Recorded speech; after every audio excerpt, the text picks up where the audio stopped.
Magluluto po pala tayo ngayon ng stir fry pork, sweet and spicy. So ito po ay original recipe ng Korean food. So ito po ay makikita nyo sa lahat ng mga kanilang mga dishes na ibabahagi ko sa inyo.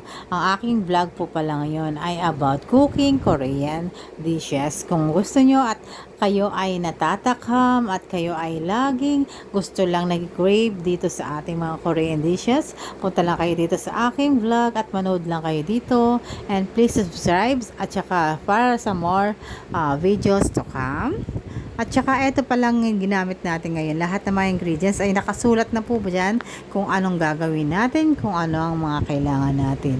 Ang pork muksal po pala ay yung mga maninipis na hiwa ng porke ng pork. At ito po ay mabibili po sa supermarket. Sabihin nyo lang po ay moksal or makikita naman po dun sa kanyang tag pag sa supermarket, moksal. Yun po ang perfect combination nitong ating ano. Hindi po kasi kailangan yung makakapal na karne kasi ito'y madali ang lutuan. So, ito yung ginagawa natin. So, kung kayo ay mahilig sa mga drama, Korean drama, makikita nyo rin ito kinakain nila sa mga Korean mukbang.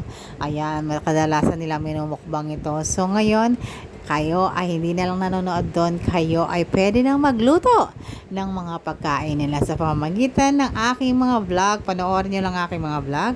Makikita nyo doon lahat ng mga klase ng Korean food na makikita nyo. So, ngayon kasalukuyan ko pang hinahalo ang ating base. Ayan, paghaluin nyo lang po sila at imamarinate lang po natin yan ng 30 minutes at ilalagay natin sa ref while pinapa-marinate natin siya para manuot ang kanyang lasa. So, minarinate ko siya dito sa aking stainless na bowl kasi kailangan stainless na bowl kasi kung plastic, magdidikit po yung lasa niya doon at saka kulay.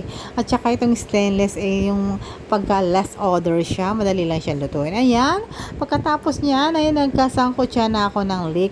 Leek po ang ating gagamitin para po yung aroma niya ay mabango. Pag mabango na po yung leek, ilalagay na po natin ang ating pork moksal na ating minarinate kanina.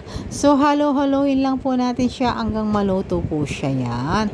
Napakadali lang niya, mga 30 minutes so kaya 35 minutes lang maluluto na to. Depende po sa apoy nyo. Kasi mahinang apoy lang, medium fire. Hindi natin pwedeng kailangan na malakas kasi mas masusunog siya agad, hindi manonood yung parang hilaw ganon. So ayan, nilagay ko na rin po ang ating sibuyas. White onion po ang ginagamit ko dito. Kung mga sibuyas meron kayo, pwede. Hindi po masela nito, basta't yung lasa po yung manood doon.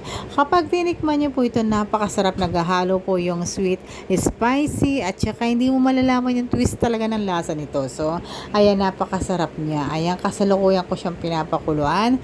30 minutes ko siyang pinakuluan dito sa aking medium fire. Ayan, para manood talaga sa loob. And tatakpan nyo siya para madali yung pagkaano po ng heat sa loob niya. So, ayan, jaran. Malapit na po pala siyang maluto at tayo ay natatakam na.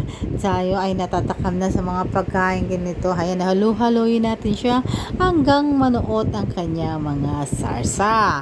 Pagka malaman yung wala na siyang sarsa, ayun, ibig sabihin naluluto na siya. Tingnan nyo, di ba?